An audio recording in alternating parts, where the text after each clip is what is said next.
guddida ay ku midoobeen ganacsatada iyo culimaawidiinka magaaladan Boorama ee muddooyinkii ugu dambeeyay ololaha xoogan ugu jiray sidii ay bulshada ku dhaqan gobolkan Awdal ugu soo aruurin lahaayeen lacago qaaraan ah oo lagu dhameystiri doono wadada isku xiri doonta jaamacadda Camuud ee airportka Boorama ayaa maanta waxa ay lacag ku wareejiyeen maamulka dawladda hoose ee degmadan Boorama madashii lacagahan qaaraanka ee loogu talagalay dhameystirka wadada isku xidha airportka iyo jaamacadda Camuud lagu wareejinayo waxa ugu horeen ka hadlay Sheekh Xasan Qayre Dirir iyo Sheekh Maxamed Daahir Dhabal oo kamid ah guddida ganacsatada iyo culimaawidiinka Boorama ee lacagahan deeqaha soo aruuriya waxayna ka warameen cadada deeqdan iyo sidii ay u soo aruuriyeen intii zaidka ahayd baa la qiimeeyay 24 kun lagu qiimeeyay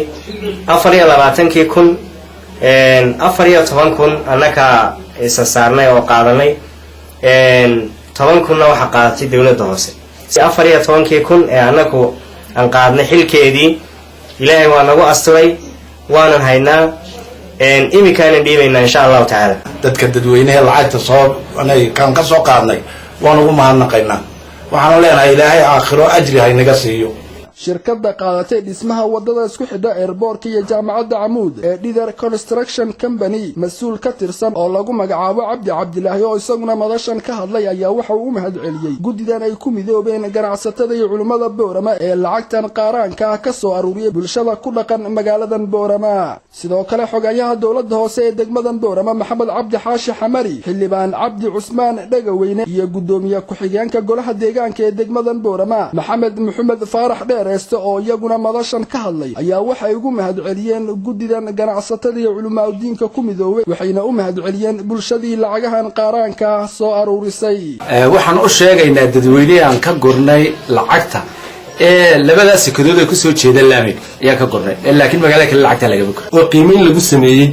waxa la isla gartay wadadii hore qaybtii noo qabsoontay laga soo bilaabo bacadlaha qaybtiisa shishe ilaa iyo masaajidkan harawa in dib loogu celiyo halhad in intii hadhanaydna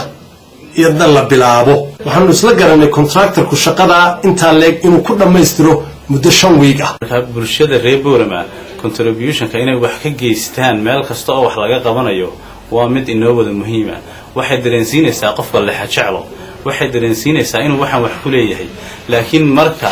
waxa lagu qabtay qofka lagu yiraahdo wuxuu dareemayaa inuu waxba ku lahayn Cabdi Fataax Ahmed Hadwanaag News magaalada Boorama